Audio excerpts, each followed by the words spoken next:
Islam is peace. These terrorists don't represent peace. They represent evil and war.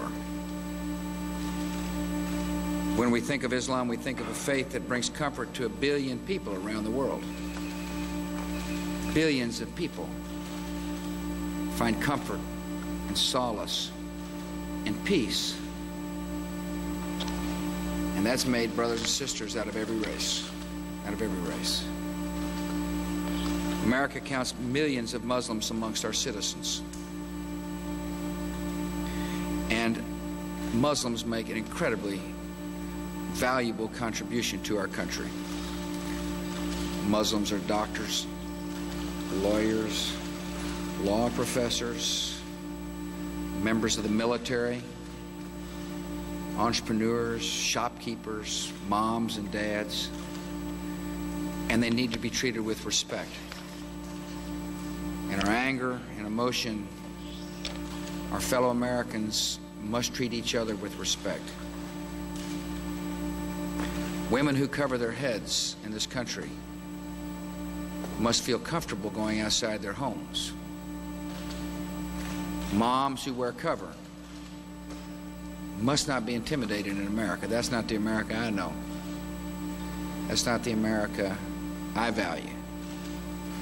I've been told that some fear to leave. Some don't want to go shopping for their families. Some don't want to go about the ordinary daily routines because by wearing cover, they're afraid they'll be intimidated. That should not and that will not stand in America. Those who feel like they can intimidate our fellow citizens to take out their anger don't represent the best of America. They represent the worst of humankind. And they should be ashamed of that kind of behavior. Now, this is a great country. It's a great country because we share the same values of respect and dignity and human worth. And it is my honor to be meeting with leaders who feel just the same way I do. They're outraged, they're sad, they love America just as much as I do. And I want to thank you all for giving me a chance to come by, and may God bless us all. President Bush speaking at the Islamic Center here in Washington just a short time ago today, underlining two messages: that Arab Americans should not be targeted just because of the source of last Tuesday's terrorism, but also underlining how important it is to go after the people who were responsible for what happened last week. White House correspondent John King joins us now.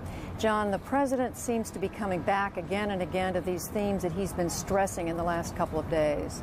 That's right, Judy. Almost by the hour, we see the president dealing with a different challenge. Many challenges confront him in the wake of these terrorist attacks. There you saw the president urging Americans to show tolerance, to not tolerate in any way an anti-Arab backlash. That in the last hour. In this hour, the president sitting down with his senior economic advisors here at the White House to discuss the activity on Wall Street today, also to discuss just how far the administration is willing to go as Congress considers a multi-billion-dollar bailout of the airline industry. So the economy, the president's focus at this hour. Earlier in the day, his focus was on the military planning. Mr. Bush went across the Potomac River to the Pentagon, some symbolism there. He wanted to show that military planning continues at the Pentagon despite the devastation and the mourning there.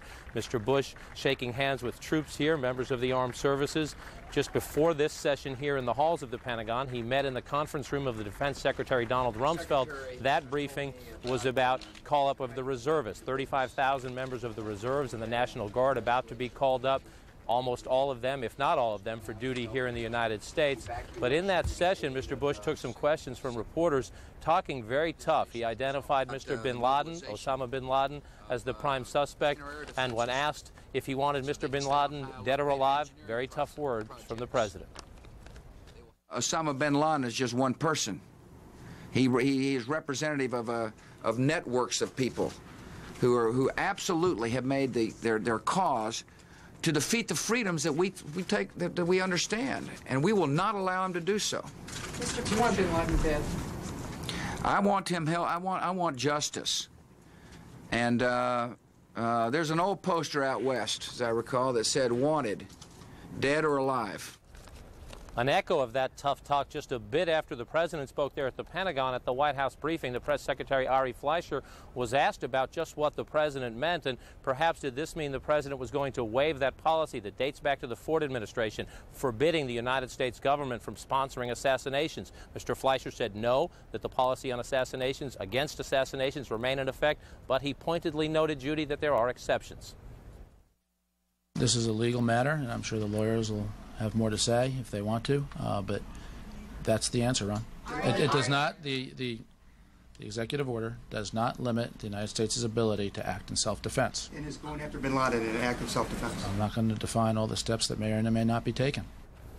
Now, as the military planning continues, the diplomatic effort as well, U.S. officials telling CNN they are receiving intelligence information on the bin Laden organization from Russia, from Pakistan, from India as well. The president's diplomatic outreach continues. We're told in the past 24 hours, Saudi Arabia and the United Arab Emirates have promised to sever ties with the Taliban ruling government in Afghanistan. And as the president tries to build international support for military action and for what he calls a sustained war on terrorism, the White House announcing today the French President Jacques Chirac will be here tomorrow for consultations with the president, followed by the Prime Minister of Great Britain, Tony Blair. He will be here in Washington on Thursday. Judy. All right, John King at the White House, movement on many diplomatic fronts. And speaking of that, now let's get the latest on the evident ultimatum presented to Afghanistan and whether Osama bin Laden may lose his safe harbor there. TNN's Nick Robertson joins us by video phone from Kandahar, Afghanistan. Nick, if you would, bring us up to date on that ultimatum, what it consists of.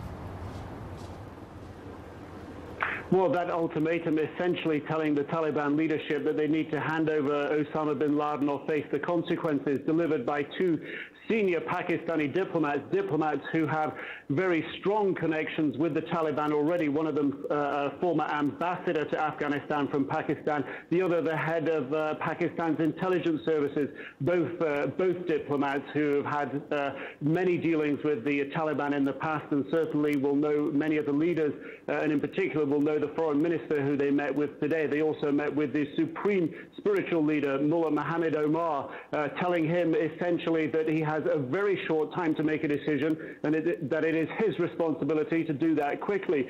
Now, the Taliban characterized these meetings saying that they'd heard it all before, but they were going to give it due consideration, and it was following these meetings that Mullah Omar announced a meeting of 600 clerics in Kabul tomorrow. The focus will shift 300 miles north of here to the capital, Kabul. Those clerics will meet. We understand the Pakistani diplomats will also be in Kabul tomorrow. That's Tuesday, monitoring events. The clerics could reach a decision fairly quickly. It's not clear if they will at this stage, but certainly any decision they reach would go back to Mullah Omar again, the supreme spiritual leader of the Taliban. And if he so chooses, he could choose to listen to it, but he could also choose to overrule it if he decided. Judy? Nick, wouldn't it represent a major shift in policy if Afghanistan were to agree to tell Osama bin Laden and his people to leave after their posture all along until now has been that he's not responsible for these sorts of things? Oh, it would be a complete 180-degree turn. It would be unprecedented, in fact, in Taliban thinking. Generally, when the Taliban in recent times has come up against the world, essentially also on Osama bin Laden facing United Nations sanctions 2 years ago, they've said no. When the Taliban were wanting to blow up the ancient historic Buddhas here carved into some cliff faces, the international community said, no, don't do it. The Taliban went ahead and did it. The Taliban have generally stood by everything that they've decided to do in the past. And certainly the public position that they're putting forward at this time is that Osama bin Laden is an honored guest. He's a guest that they're putting up in Afghanistan because he sought refuge here in 1996 and because he'd helped them during the jihad years trying to fight off the Soviet occupation in the 1980s. There's no reason to believe that they'll change their opinion at this stage, certainly from the public statements we've been hearing. So if they were to reverse that decision, that would be a major reversal, not only of this decision, but of the Taliban turning decision under pressure from the international community on any major issue. They just have not done this type of thing in the past.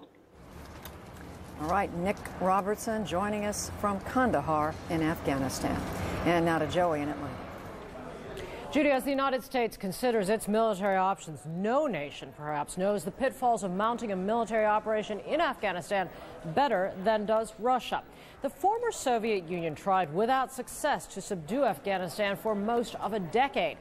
And one veteran of those battles warns that the region and its fighters pose unique challenges. CNN's Jill Doherty reports from Moscow. Here, more than 20 years ago, in the treacherous mountains of Afghanistan, Leo Karolkov fought a war like no other. His assignment was to train Soviet Special Operations Commandos, similar to America's Delta Force. Modern weapons, rockets, laser-guided missiles, they're useless against these mountains. Leo was there when Soviet troops moved into Afghanistan, and he was there when they left, after a decade of fighting and 15,000 dead. I feel sorry for the people who are going to be thrown into those deserted mountainous regions where the enemy knows every single rock, every cave. No maps, no computer training can prepare you for it.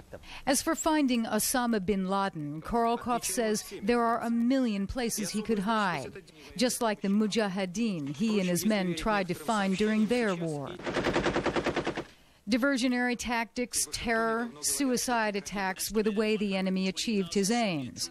Leo says he saw Afghan fighters shot to ribbons, still clutching their weapons and firing until their last breath. Many of them, he says, used drugs before launching operations. But they were, he says, the most effective force he has ever seen, honed on 20 years of continual war. They were also well supplied with Stinger missiles provided by the Soviet Union's Cold War foe, the United States. Russia expected to stay a few months in Afghanistan. It ended up fighting for 10 years. It was a searing lesson, Leo says, that scarred Russia just as Vietnam tore at the soul of America. These fighters can bring any country, he says, even a superpower, be it Russia, the United States, or Europe, to the brink of catastrophe. Jill Doherty, CNN, Moscow. We will update our viewers on the latest on the investigation into Tuesday's attacks in just a moment, including new information from the Justice Department and the FBI. Stay with us.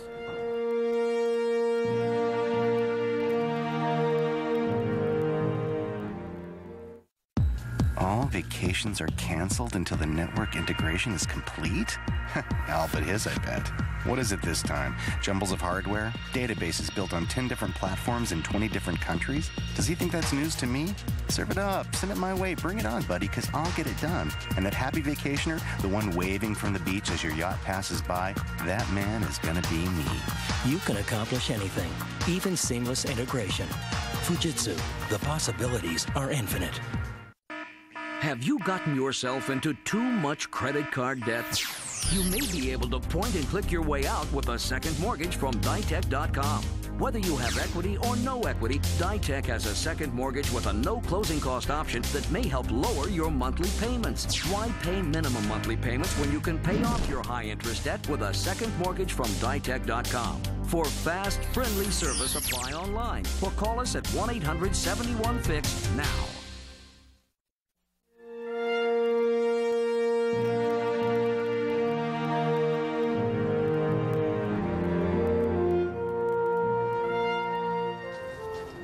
We have some new developments to tell you about in the criminal investigations underway into Tuesday's attacks. And for the very latest, we're joined by CNN Justice correspondent Kelly Arena here in Washington. Kelly. Good evening, Judy. To date, the FBI has received more than 50,000 leads, and a manhunt continues for what is now 185 people that the FBI has identified as individuals who may have information about last Tuesday's terrorist attacks. There are 49 people in INS custody, and at least 4 people are in FBI custody in New York as material witnesses. One of those is Zacharias Moussaoui, who was arrested in Minnesota in August before the terrorist attacks, but who has been linked to several flight schools. Sources say that he could be an important link in connecting some of the threads in this investigation. Now, some in custody are cooperating, and some absolutely refuse to. The FBI is also asking the American public for help. We are actively seeking and recruiting English-speaking individuals with professional level proficiency in Arabic and Farsi.